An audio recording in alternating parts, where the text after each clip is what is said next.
இது யார் வேணாலும் பங்கேற்கலாம். அனைத்து இந்திய அண்ணா திராவிட முன்னேற்ற கழகத்தை பொறுத்த வரைக்கும் நாங்கள் புரட்சித் தலைவர் காலத்திலும் சரி, இதே புரட்சித் தலைவர் அம்மாவுடைய காலத்திலும் சரி, மதத்திற்கும் ஜாதிக்கும் அப்பாற்பட்ட கட்சி அனைத்து இந்திய அண்ணா திராவிட முன்னேற்ற கழகம். இதில் யார் விருப்பப்பட்டாலும் ராமர் கோவிலுக்கு செல்லலாம். அது அனைத்து இந்திய அண்ணா திராவிட முன்னேற்ற கழகம் மட்டுமில்லை, எந்த மதத்தை சேர்ந்தாலும் சரி, எந்த ஜாதியை சேர்ந்தாலும் சரி, யார் விருப்பப்பட்டாலும் அங்கே ராமர் கோவில் அந்த கும்பாபிஷேக விழாவில் கலந்து கொள்ளலாம். நீங்கள் கலந்துக்கிறீங்களா? எனக்கு வாய்ப்பு இருந்தாலும் நான் கலந்துக்குவேன். எனக்கு இப்போ கால் வலி இருக்கிறதுனால உங்களுக்கு தெரியும், கொஞ்சம் சிரமம் இருக்குது. அதை பொறுத்து தான் இதை முடிவு செய்யப்படும். வெள்ள பாதிப்பு சம்பந்தமாக திமுக சரியாக கையாளணும்னு சொல்லி எல்லா கட்சியும் குற்றச்சாட்டு இருக்காங்க. இப்போ தொடர்ந்து மழை பாதிப்புகள் தொடர்ந்து அங்கே பாதிப்பு ஏற்பட்டு தான் இருக்குது. எப்படி கையாளுறாங்க திமுக சரியாக கையாளுட்டு இருக்காங்க? நீங்கள் தான் ஊடகத்தில் காட்டிட்டு இருக்கீங்களா, அவ்வப்போது எப்படி இந்த அரசாங்கம் செயல்படுது என்பதை ஊடகத்திலும் பத்திரிகைகளிலே காட்டி கொண்டிருக்கின்றீர்கள். எக்ஸாம் புயல் சென்னையிலே வந்தது. பெரிய காற்றும் இல்லை, அதிகமான மரங்களோ அல்லது மின்கம்பங்களோ சாயவில்லை. கனமழையால் தண்ணீர் அங்கங்கே தேங்கி மக்களுக்கு கடுமையான பாதிப்புக்கு உள்ளாகியிருக்கிறார்கள்.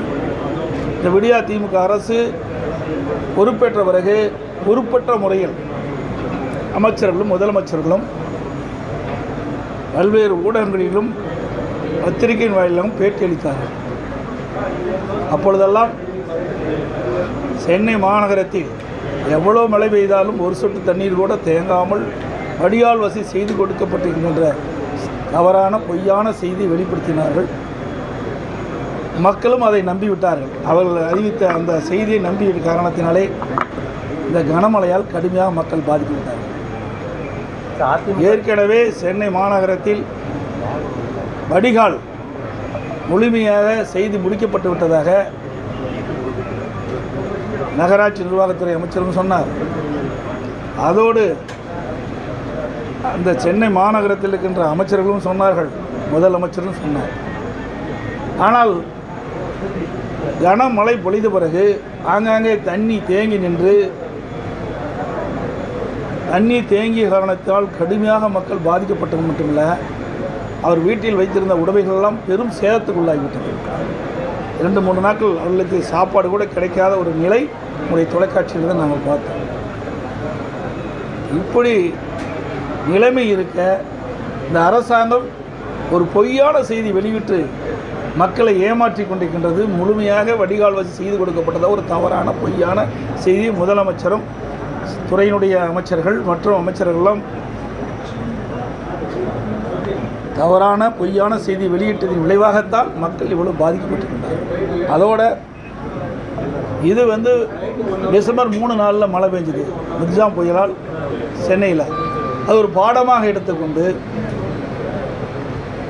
தென் மாவட்டங்களில் இந்திய வானிலை ஆய்வு மையம் தெளிவாக தெரிவிச்சிருக்கு, அதிக மழை பொழியும். தூத்துக்குடி, திருநெல்வேலி, தென்காசி, கன்னியாகுமரி மாவட்டங்களில் அதிக மழை பெய்யும் என்று ஒரு வாரத்துக்கு முன்பாகவே செய்தி வெளியிட்டும் ஊடகத்திலும் பத்திரிகைகளும் செய்திகள்லாம் வெளிவந்துட்டன. அப்படி இருந்தோம் இந்த விடியா திமுக அரசு, இந்த பொம்மை முதலமைச்சர், திறமையற்ற முதலமைச்சர் முன்னெச்சரிக்கை நடவடிக்கை எடுக்காத காரணத்தினால் தூத்துக்குடி, திருநெல்வேலி, தென்காசி, கன்னியாகுமரி அதிக மழை பொழிந்து அதனால் மக்கள் கடுமையாக பாதிக்கப்பட்டார்கள்.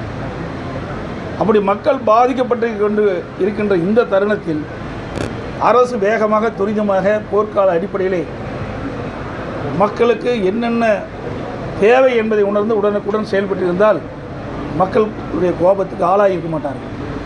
அதையும் இந்த அரசு செய்ய தவறிவிட்டது.